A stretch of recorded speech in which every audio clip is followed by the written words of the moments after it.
Welcome to Your Yes Build Life. I'm your host, Brenda Winkle, educator, healer, speaker, guide, and fierce advocate for your yes.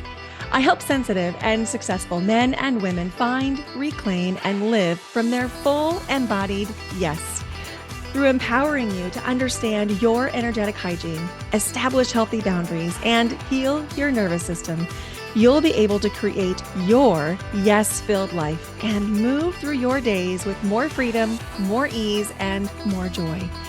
You'll hear inspiring stories of people who found their full-bodied yes, thought leaders who pursued their own dreams and are living life on their terms, and learn new ways to find the courage, joy, ease, and freedom to more fully step into your yes-filled life.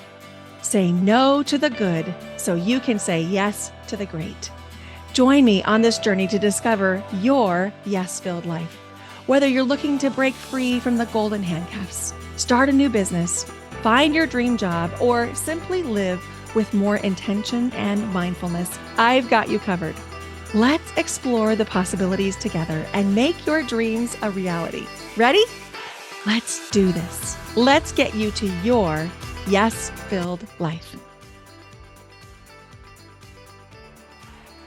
Hello, and welcome back to Your Yes-Filled Life. If this is your first time here, welcome. I'm so excited you're listening to the podcast. And if you've been listening for a while, thank you so much for listening. I am so grateful that you are along this journey with me, and I'm so appreciative of you choosing to listen to this podcast when I know that there's so many other things that you could do. Today, we're going to be talking about high achieving your healing. What do I mean by that? Well, I work with a lot of high performers, high achievers, people that are already really, really good at what they do. And this resonates for me because I identify as a high performer, a high achiever. And one of the pitfalls that we can find as high achievers is even when we begin to slow down and seek healing in our lives, we can high achieve our healing. So, we're going to be talking about the 5 signs that you might be high achieving your healing and the solutions, ways that you can actually promote the healing that you actually deserve without the need for the hustle and the high achieving. But first, I'm really excited to tell you about a brand new masterclass that I'm hosting. It's called Your Next Chapter: Creating or Navigating Change. So, this masterclass is for you if you are a gifted, creative, intuitive woman who is ready to step into her second or third or fourth or fifth act. This is for you if you desire to understand and be understood by yourself, by others, by the world. This is for you if you want to turn your intuitive gifts into a gift, even if you've been told that it's silly, weird, or that you're just being oversensitive. This is for you if you're willing to let go of feeling bad and self conscious for wanting what you want, even if you're not quite sure how to do that.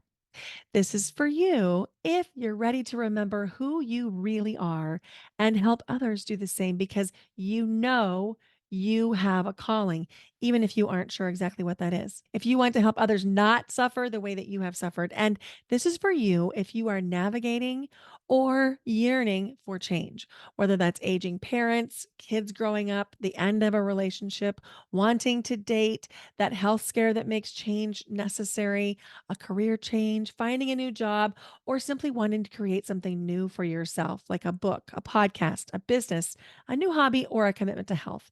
In this free masterclass with breathwork, we'll be diving into all those things, and you're going to experience a deeply healing breathwork session. You'll learn strategies to find peace and calm, even when there are big changes or even chaos all around you. You'll find ways to reclaim your power even when you feel afraid or out of control. You'll experience a way that you can shift perspective so you can feel better fast. You can stop feeling bad for wanting or not wanting the change that is happening around you, and you'll be able to find and listen to your inner voice. To save your spot, go to brendawinkle.com/next chapter. And I'm going to put that in the show notes for you. That's on April 12th from 9 to 10:30 a.m. Pacific time. And I'd love to see you there. So, speaking of breath work and change and all the things, you know, as a high performer, you have gotten where you are because you're willing to do the work. You're willing to commit to growing your skills and growing your abilities. And you know that that takes a level of time and commitment to not only growing your skills, but to actually implement the work. And for many of us high achievers, we were accustomed to earning the gold star. And this started for many of us back in elementary school when we wanted to have that star on the top of our paper or the 100% on the top of the paper. Or maybe it was literally a gold star either on the paper or on a chart or, oh my gosh, a stamp. Do you remember getting a stamp on your paper? So, oftentimes, this starts in early childhood where we begin to outsource our validation either to parental impactors, our caregivers, or in school where we begin to actually hustle for our worth because we're taught and socialized that the external validation is more important than our internal validation. And that creates a feedback loop where we continue to seek that external validation. And this manifests for us, many of us in our late 30s, 40s, 50s, and 60s, in hitting a wall, hitting a wall of this just doesn't feel as good as it used to feel. I thought this would be different. We sort of achieve the mountaintop, but then we're left with maybe health problems or relationships that really need attention in a way that they're not receiving. Or maybe we just realize that it's not all cracked up to be what it was supposed to be. And we're looking for change. So, whatever has found you in this stage of life, know that you're not doing it wrong. There's nothing wrong with you. You don't need to be fixed. And also, we don't want to high achieve our healing because this is only going to feed that need for external validation even more. So, I'm going to give you the 5 signs that you might be trying to achieve healing. Well, I'll give you those signs first, then we'll dive into each a little bit more. And then I'm going to give you the solutions of ways that we can shift our perspective, shift the way we're implementing it so that it creates a little bit more spaciousness and ease and flow in our lives instead of feeling like one more thing on the to do list. Does that sound okay? Okay. Let's dive in. So, here are the top 5 signs that you are trying to achieve your healing. Number one, you have a list as long as your arm for your morning routine, and it's very regimented. Things have to happen in this certain order, in a certain way, over a certain time span. Number two, you try, you actually seek discomfort. You try to be uncomfortable because you think discomfort or pain is a sign that you're healing. That might mean that you're so sore after you go to yoga class that you can't move for 3 days, or it might mean in a breathwork session, you breathe so fast and so hard that you create that tetany lobster claw clamping in your hands. Number three, you avoid doing anything, quote, too human end quote, because you're worried it's not spiritual or evolved enough. And so you pass on things that you used to like to do because you don't think that they're spiritual enough that they should be on your journey or take your time. Number four, you've signed up for so many free challenges and courses that you're actually stressed trying to find the time to consume all that content. And number five, you find yourself waiting to do things until you're, quote, healed enough, end quote. Whether that's you aren't going to date until you're totally healed, or you're not going to look for the new job until you're at a new place in your evolution, or you're not going to ask for that raise until you achieve this level of healing. That would be sign number five. So let's dive into each one of those. Now, I don't know if all 5 of them relate to you, or if maybe you have one or two that really stand out. For me, I had all 5 of those at one point in my healing journey where I was literally high achieving my healing. I mean, that's why I can talk about this because I've been exactly where you are trying to high achieve my healing. So let's talk about number 1. Number 1 is where you have a list as long as your arm for your morning routine and it's super regimented. So, this might mean that you have to do things in a particular order your meditation, your movement, your breath work, your self Reiki, and it's become an obsession instead of a way to nourish yourself. So, if this one is showing up in your life, you're not allowing for any impulse. Like an impulse might be, today I don't want to do a 20-minute meditation. I want to do a 5-minute meditation and go for a longer walk. You're not allowing yourself to do that because you're telling yourself, I must do this 20-minute meditation and it must come from this meditation guide and it must be this particular meditation for the next 30 days, or else I won't manifest the life of my dreams, or else I won't manifest the abundance that I really want, or else whatever, whatever, whatever. Sound familiar? I know that I have certainly fallen into this trap and I'm curious if this one hits for you. So, if this is the case for you, the thing I really want you to take away is the morning routine is good. The morning routine is actually supportive and helpful for you. And it's a great way to habit stack. And it's a great way to protect your time to make sure that you do, in fact, have the time to do the things that really nourish and support you at the beginning of your day. There's a lot of research to support the morning practices. The thing that we want to allow is flow. We want to allow for there to be an ebb and flow in what you'd like to do and in how you'd like to spend that time. So, what you could do is create a menu of options for yourself. Taking a little sip of water here, I got pretty wound up. So, let's say you love to take walks in the morning and you also love to meditate, but one particular day you just look outside and it's so gorgeous. You want to spend some extra time. If you're in a healthy morning routine, you will allow yourself to compress the time of your guided meditation or whatever meditation you're doing in order to allow more time to go for a walk.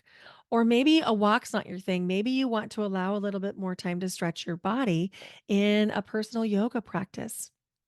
As long as you have this time in your calendar, if you can allow flow within that time, it's going to feel really supportive for you. So if you're nervous because you think, I have to be regimented in my time or else I can't get it all done, what I would invite you to do is to create an actual menu where you can choose what you'd like to have on your morning routine, just like you can choose what you'd like to order for your breakfast. That was my alarm. I have off every day. My clients all know that I have alarms that go off all day, every day, which is something that is interesting for me to be talking about right now when we're talking about being regimented. So I'm going to need to shut these alarms off to attend a retreat. In fact, by the time you listen to this episode, I'm going to be at a retreat in Ramona, California, which is just a little bit north of San Diego. And I'm going to have to turn off these alarms because nobody's going to want to hear my phone alarms go off every hour over 8 hours in the day. And so what I find is that I'll put my alarms on my phone for a week and then I'll take them off. But I'm always willing to ebb and flow because if I start to feel irritated or confined by anything that I'm practicing, it's a little cue to me that I'm being too regimented, that I'm being controlling over the thing that's supposed to be supportive, and that it might be time to allow a little bit more flow. So, if this one hits for you, I invite you to invite a little bit more flow into your life by creating that menu of ways that you can actually care for yourself in your morning routine. Okay. Number two, you try to be uncomfortable because you think discomfort or pain is a sign that you're healing. Oh my gosh, I see this one a lot. So, if you're new here, you may not know this. And if you've been here for a while, you absolutely know that I'm an advanced trauma informed breathwork facilitator and I hold breathwork sessions for people. And one of the things that I always say at the beginning of a breathwork session is there are some sensations that are really normal, like lightheadedness or dizziness. Some people experience getting really warm or really cool in breathwork. Some people experience big emotions during breathwork, and a few people will experience a kind of cramping that makes your hands turn into lobster claws called tetany. Tetany is not harmful, but it doesn't feel good. So, and this is what I say, if you experience tetany, it's an invitation to back off the breath, go a little bit more slowly. And if the tetany continues or it feels unbearable, go back to your normal breath and it'll go away immediately. And then you can come back to the breath. So, in my sessions, I am not going to let someone experience tetany for their entire session. It's not supportive. Now, I just had a Voxer conversation with a friend of mine about this week. And this friend of mine had attended a breathwork session, and the breathwork facilitator there had told her that tetany was a sign that she hadn't let go of everything. And so that she was basically supposed to muscle through that tetany cramping and and my friend was sort of feeling like, the tetany makes me know I'm doing something. So she's working to get to the place where she's having these hand cramps that are caused by the changing of our blood gases and our blood chemistry during a breathwork session. But here's the thing, there's literally no correlation between intensity and transformation when it comes to breathwork or healing. I'm going to say that again. There is no correlation between intensity and transformation when it comes to breath work or healing. The harder you breathe is not the harder you heal. That's not how it works. In fact, if anything, if you overdo anything, whether it's a yoga class or you hike too long or you breathe too hard in a breathwork session, if you overdo it actually creates a setback. Why? Well, because you can create injuries. If you're walking or in yoga or even weightlifting, you can create injuries, physical injuries. And if you're doing breath work in a way that is so activating that you're causing and maintaining a cramp, it's a sign that your nervous system is asking for relief. It's saying, I'm at capacity. And if you're not listening to your body when it says, I'm at capacity, that's a way that we create trauma. We actually create trauma in the body when we don't listen when our body says, I've had enough. Now, I am the poster child for not listening. I mean, I do now. And that's a big part of the work that I do now as a somatic coach and a breathwork facilitator. But I didn't always. In fact, as recently as 2019, I ended up in the hospital with a life-threatening case of pancreatitis, and it was a direct result of ignoring my body. And so I understand and really, I really understand how easy it is to ignore what our body's asking us. But I am telling you, this culture of no pain, no gain, I reject it. I reject it. Now, do I think that we can not do anything and still make progress? No, I don't think that. But I also don't think we need to hurt ourselves in the process of trying to either heal or grow grow our bodies. I just don't think it's necessary. Now, am I a physical therapist? No. Am I a gym trainer? No. Also, no. But I'm telling you, this no pain, no gain thing is really, really dangerous because pain is the body's way of saying something hurts. I need attention right now. So if you're experiencing pain, it's an invitation to get curious around what is the pain trying to tell me? Is the pain saying, I'm in pain because I've been sitting on the couch for 6 months and I haven't been out for a walk. So when I'm walking 6 blocks, I'm experiencing some pain because that will feel a certain way. Or is it the pain of I am exceeding my body's capacity to do this thing safely? And only you know that. I can't tell that to you, and neither can anyone else. So it's an invitation to really listen to what's best for you.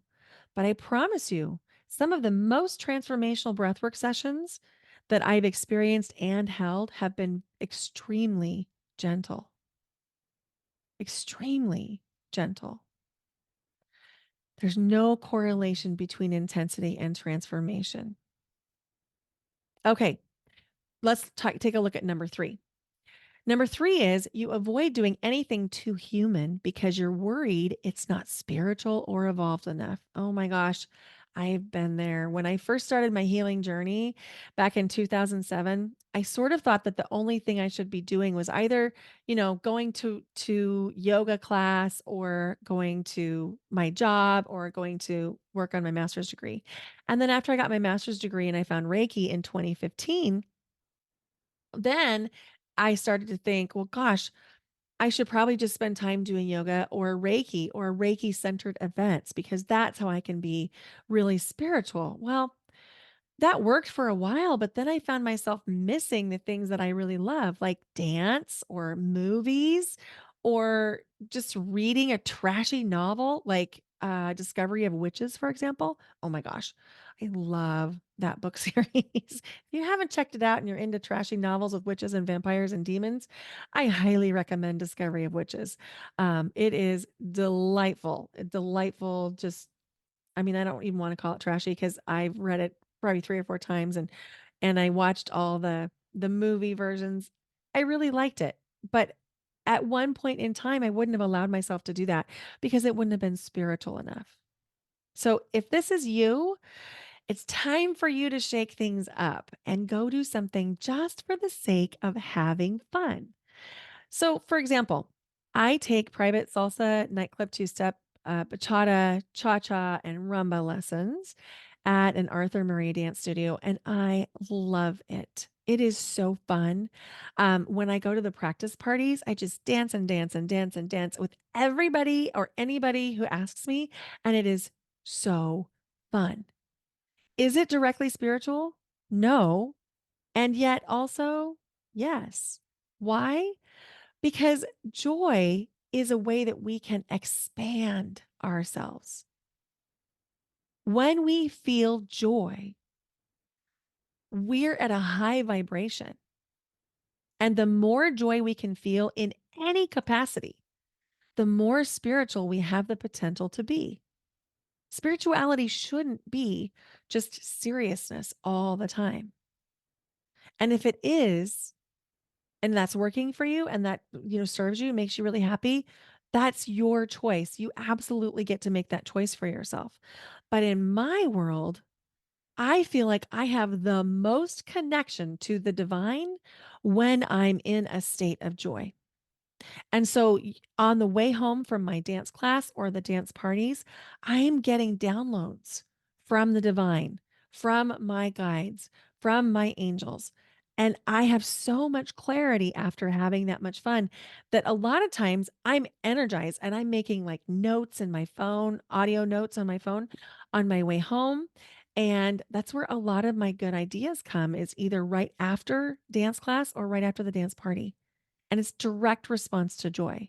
You know what I did last night? Last night, I went to the new Ghostbusters movie. Now, is that movie going to win awards? Probably not, but I really enjoyed it. I'm a huge Ghostbusters fan. I've watched all the Ghostbusters movies multiple times. It was just one of the ways my daughter and I used to just kind of celebrate every fall. We would start our Ghostbusters series. And, for a lot of years, it was just Ghostbusters 1, 2, and 3. And then now there's like 2 more and they're both delightful and fun. So we've added those to our repertoire. So when she found out there was a new Ghostbusters movie coming out, she asked me if I wanted to go to the premiere. So that's what we did last night. And it was so fun just to be out doing something different. We went to this cute little area in the southeast part of Portland in the suburbs called Bridgeport. And there's a really cute little movie theater there and this beautiful little mall with twinkly lights in the trees and covered seating outside because it rains a lot here, right? And it was just an absolutely delightful time. And when I came home, I walked Bentley, I went to bed, and I woke up this morning and I had so many fresh ideas and so much more connection and access to the divine simply because I'd been out doing something different and having fun. So I'm curious to know if that one hits for you. Number 4 is I've also done this one too. You've signed up for so many free challenges and courses that you're stressed trying to find time to consume all that content. I remember a time that I literally was stressed. I could feel my blood pressure rising because I didn't know how I was going to watch all of the free workshops I'd signed up for. Oh my goodness. And I was so hungry, like and I get it. I mean, if this is you, I get it. I totally get it because this happened to me too, where I was so hungry for the change, for the growth, for the evolution that I was willing to put so much aside. If I had an extra 10 minutes or 15 minutes, I was watching one of those replays. And then I would fill my Saturday mornings with like watching another replay. And, you know, there's a point at which it turns into an obsession and when you're feeling stressed about trying to get in all of the free master classes that you're watching, that's the point of obsession. It's no longer helpful or supportive for you. And here's the reality if you're watching that much content from somebody else, you are outsourcing a lot of your own decision making because you have all the talking heads in your ears. And I'm telling you this as a content creator. Be careful of the amount you are consuming. We're going to talk more about that in just a second, but let's come to number 5. You find yourself waiting to do the things until you're quote healed enough. Oh my gosh. So this manifests for us as in I'm not going to go on the dating site until I've healed this thing. Or I'm not going to apply for that new job in that new city until I've healed this thing. Well, I understand the thinking process there. I really do because this one also fits for me too. But, the thing is, if we're waiting until we're done healing, that done healing mark, I don't think it comes until we pass over. Seriously. I think we continue to grow and evolve and expand right up until our incarnation on this physical plane is complete. And so, if you are thinking that there's going to be a point in your healing journey when you're going to feel like you've checked the box and you are complete, I am here to tell you I have not yet met anyone who feels that way. And I'm in the world of healing. And the people that I work with and learn from, my mentors, they say the same thing. The feedback loop gets shorter over time. You learn things more quickly. The healing can happen in different and slightly easier, if not more challenging ways. But to say that there's going to be a point at which you've arrived as healed, that's not how this works. That's absolutely not how this works. In fact, I have been going through a big up level, a big up level over the past 6 months. In fact, I was talking with my dyad partner. Um, we have dyad partners as we go through the somatic coaching program. And there was a woman that I'm friends with, and we've been partnered since August. We get together every Friday for a standing appointment and we dyad over the content. Dyad meaning there's two of us in the conversation. And we were talking today about how different it felt in August compared to today because we were at a retreat together in August. And then I realized, oh, it's even bigger if I think back to July. Like when I think of July 2023 and now of March, April 2024, I have grown and evolved so much. It's almost unrecognizable. And yet, if I would have waited to do the things I wanted to do until I was healed, I'd still be waiting because do I feel like I've completely arrived? No, I do not. In fact, I'm leaving Sunday for another retreat where I'm going to go dive deep into all of the things and, shed some more layers. So let's talk about the solutions for all these things. Okay. But first, I just want to know. In fact, I'd love for you to reach out to me on Instagram, drop me a DM at Brenda Winkle. Let me know if any of these 5 signs that you're trying to high achieve healing hit for you. I'd love to know because I know that it's coming up for some of my clients. It definitely came up for me. I'm watching some of my friends navigate this stuff too. So let me know if this hits for you. Now, let's talk about the solutions. So, number 1, let's talk about your morning routine. The solution is to create and protect time for your morning routine, but to allow there to be flow. Again, we're going to create that menu. We sort of already talked about this, but I want to really drive this point home because this is where I see a lot of people get stuck, where they almost feel like a failure for their whole day if they didn't get to journal their 3 pages for their morning pages after their 20-minute meditation, after their yoga practice, after their whatever, whatever. Look, it's not healthy. It's not helping you evolve and grow if you're having to achieve the morning routine. Now, you might love to do the 3 pages of writing every day. Some people call that morning pages after Julia Cameron's book called The Artist's Way. It's a beautiful, beautiful book and a beautiful practice. In fact, I like to do that, but I also create flow. And if there's something else that's coming up for me that day, I'll allow myself to do it. Same thing. There's this Wayne Dyer meditation. It's like the sound meditation, and you can get it on Hay House and YouTube, and it's so good. A bunch of my friends are doing it right now for a month, and I did it for a month last month.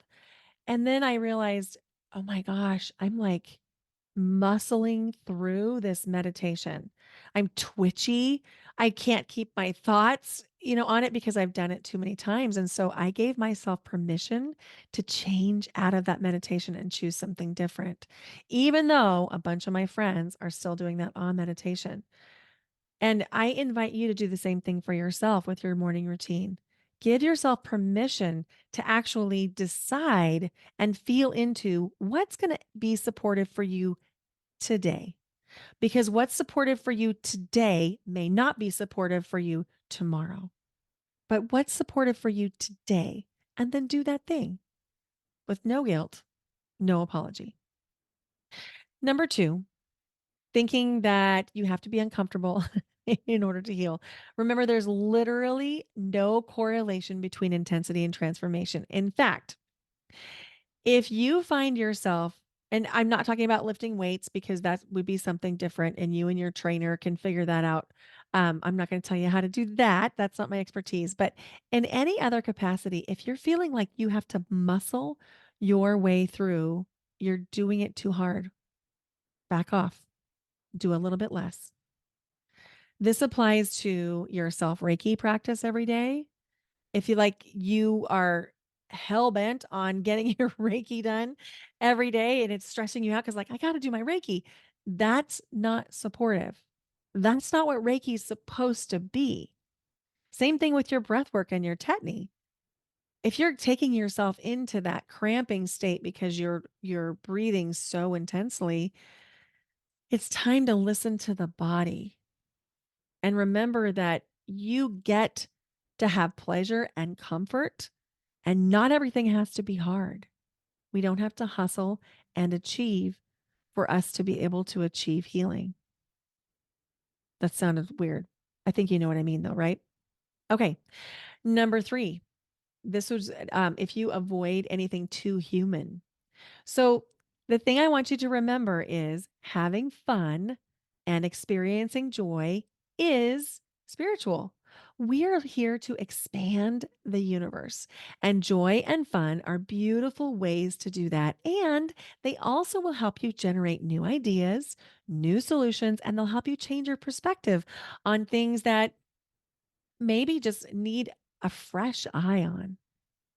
And then number four, this is for you if you're signing up for all the challenges in the world and feeling stressed by Fit Them All In. Here's the thing, stop all the consuming.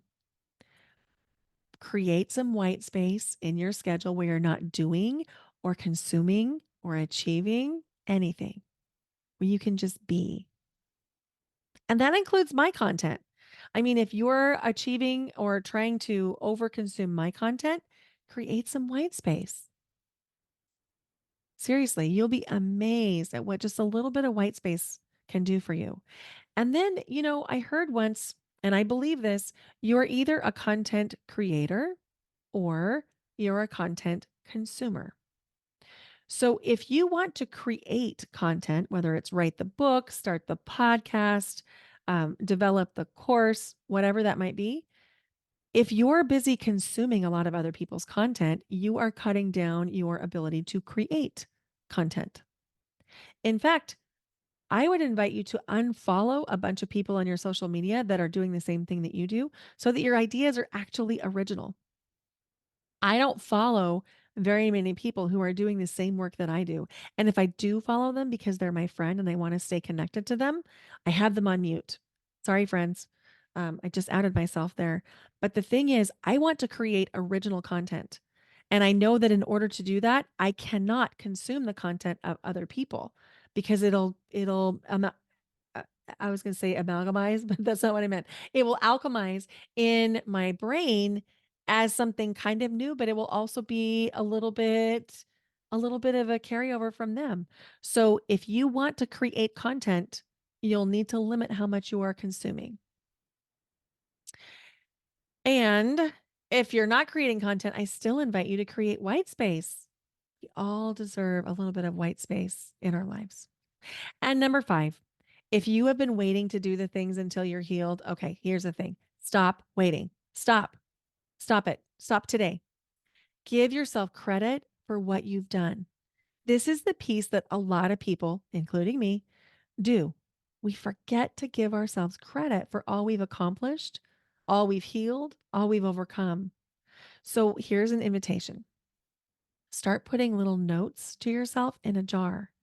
Every time you do something that you're like, whoa, I did that. I completed that. I finished that. I overcame that. Write it down and put it in a jar so that you can remember. And then sometime you can pull all those things out of the jar and celebrate yourself. Or the other thing is, you can even create a paint canvas and put paint on the canvas every time you do a thing. I'm doing that right now for something that I'm working on. And every time I do this specific activity, I put a little bit of paint on the canvas. And I'm telling you what, it is so cool to watch that paint evolve and grow. And I get to put new colors on it. And I'm finding, even though I've been doing this work for a long time, I'm finding that I am prone to not giving myself credit. And so sometimes I will think I've given myself the credit for the day. And then as I'm making dinner or cleaning up or doing something else, I'll remember, oh, wait, I actually did one more. And I'll come back up and I'll paint one more dot. Now, the way that I do this, because I want it to be super low barrier of entry, is I bought these latex paints that come in a tube. And so I can squeeze out just a little bit of paint onto the canvas without getting a brush or a Q-tip. There's no mess. I just put a little paint splotch on it and put the lid back on, and I'm done. And you can find ways to do this for yourself too. How can you give yourself more credit? And when you do begin to give yourself credit for what you're actually doing and accomplishing, you're going to continue to grow and evolve, but don't wait. Don't delay happiness until you're grown or evolved enough. You're grown and evolved enough right now. You deserve love and happiness right now. Right now. Now, at the risk of sending a mixed message, if you have been wanting a change or you're navigating a change that you didn't choose, I'd love to invite you into my masterclass with breathwork on April 12th at 9 a.m. Pacific. I've extended the time. This is the 90-minute workshop because I really want to dive in with some deep healing breath work and then really dive into the content so that you can navigate that change more easily. I really would love to see you there. And also, if it's going to be a stressor for you to come or to watch the replay, don't do it. Don't do it. It's more important for me for you to take care of yourself. Will I offer this again? I don't know. Maybe I will, maybe I won't. But I really want you to get in the habit of only doing the things that are right for you. If this masterclass is right for you, you can save your spot at brendawinkle.com/next chapter, all one word, all lowercase. And if not, thank you for listening. Thank you for being a supporter of the podcast. In fact, I have a request. If you like this episode, would you please go give it a 5-star review right now? And if you loved this episode, would you please share it with a friend? Thank you so much for listening to Your Yes Filled Life. Every time you listen, every time you listen, you are empowering yourself a little bit more to claim the life that you deserve. And you do deserve that yes filled life. Thank you so much for listening. Bye for now.